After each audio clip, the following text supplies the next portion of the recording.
This is my EDC Radio Go Bag, and I stole the idea from KM4ACK, and I'm not going to even apologize for it. So seriously, Jason, KM4ACK, you can see him right there.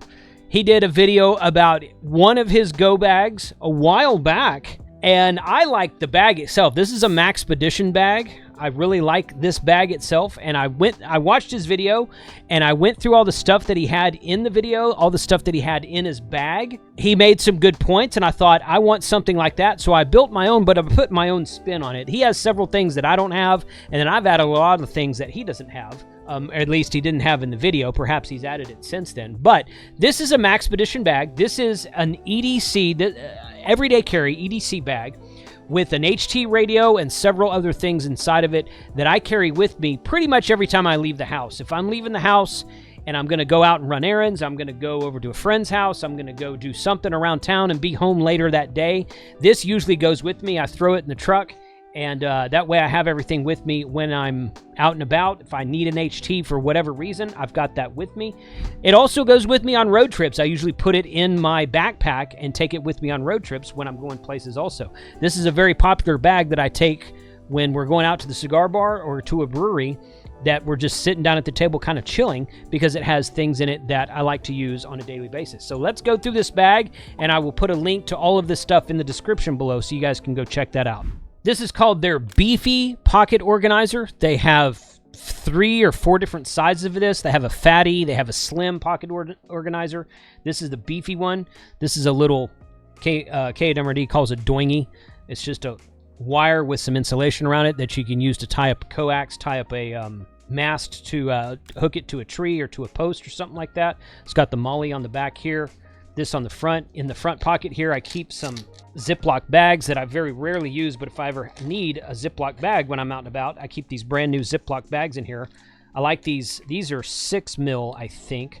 I have some 6 mil and some 8 mil Ziploc. No, these are the 8 mil. 6 and 8 mil Ziploc bags that I put in various packs and take in various places.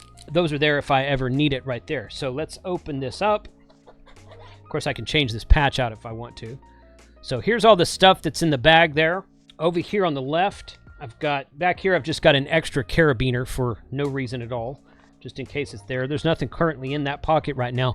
Sometimes I'll keep some Ham Radio 2.0 stickers and patches in there, so if I'm out and about and I see someone and I want to trade patches or give a sticker to someone, I'll put it down in there. I think I gave away my last one, so I need to restock that. This is the antenna for the radio. This is my Yaesu FT5. This is still pretty much my favorite EDC radio at the time of this recording, although I've got a bag for a couple more radios at this time as well. So this is the stock antenna for the Yaesu FT5. This is a power pole to proprietary Yaesu charger right here. This will work on the FT 1, 2, 3, and 5, the 1, 2, 3, and 5 radios. This will work on several of the other radio. I believe it works on the VR6X radio as well, and maybe a couple other Yaesus. It does not work on the FT70 or the FT60, but this plug is on many of the Yaesu radios, so I keep that in here. I don't really use that much anymore, and I'll show you why here in a minute, but it's there if I need it. This is a secondary plug, same thing there. This one's actually USB-A to the Yaesu proprietary plug. So I picked this up a long time ago, and I just put it in here just because. So I've got that option if I ever need it. Again, I don't use that, and I'll show you why here in a minute. I've got a pen, of course, and then I've got, this is the Soltac. I forget which model it is. It's not really marked or anything. It's got a single light on it that you turn off and on. It doesn't have stages. It doesn't have a zoom or anything like that. These guys were at Orlando Hamcation for the past 2 years. I picked this flashlight up in Hamcation of 2023, and I've used it a bunch out at the deer lease, out at campsites and whatnot, and I liked it so much that I bought 2 or 3 other models that I have in various packs now, but I really like the Soltac. This is the original battery that was in it. It is a 21700 battery, a little bit bigger than an 18650. It's a 21700 right there. 3.7 volt, 5000 milliamp hours, 18.5 watt hours, trust fire, rechargeable lithium ion battery. The only thing I don't like about this flashlight is you have to take the battery out and charge it in an external charger. If you're going to do that, it does not have a charging port of its own. The Soltac that I picked up at this year at Hamcation has a USB-C charging, but I've been keeping that in my bag. I use it when I need it, and to date, I've only recharged the battery one time, which was right after I got it. It very, very rarely needs a charge. So that's something you should keep charged, though, if you're going to carry an EDC bag. Over here on the right-hand side, in the top sections here, I've got some various USB-C cables. This is a USB-A to C cable right there. That's another USB-A to C cable. I really like these woven cables that are a little bit more durable, and they work for a data and a charging cable, a data pass-through and charging cable both.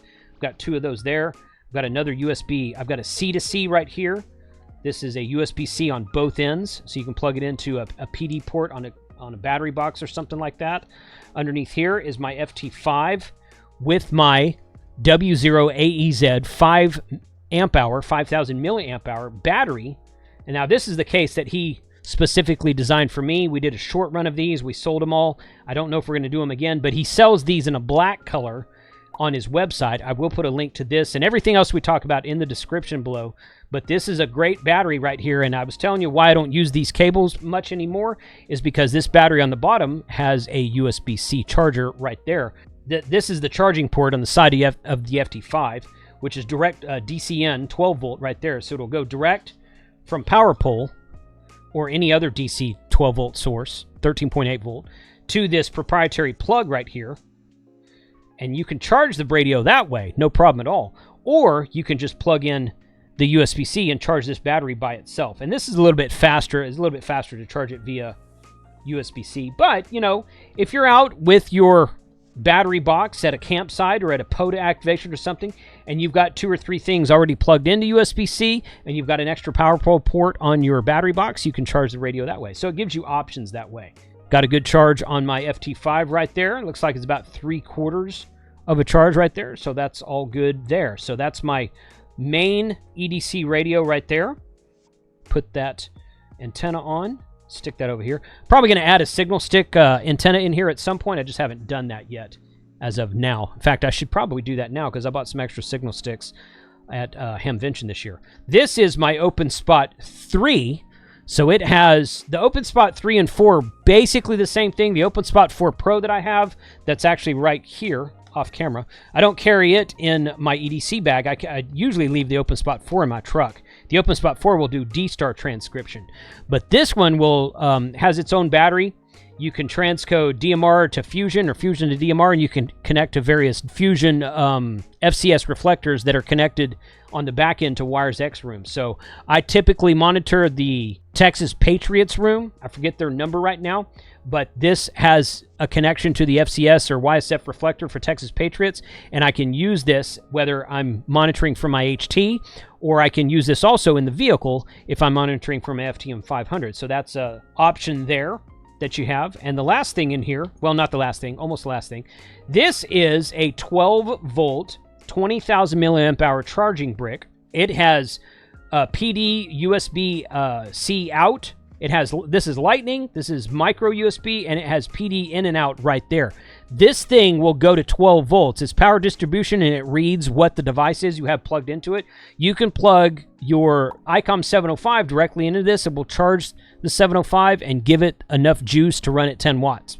So that is what's really great about this. This is an incredibly fast charger. I can charge my phone up from this thing in an hour, maybe 45 minutes to an hour. I mean, if it's almost dead, it will charge it up to like 70-80% in like 40 minutes or something like that. Very fast charging via USB-C or via this USB-A 3.0 output port over here. So it's got 3 USB-A ports, the PD port, the micro port, and the lightning port I never use because that's iPhone. I don't have any iPhone stuff.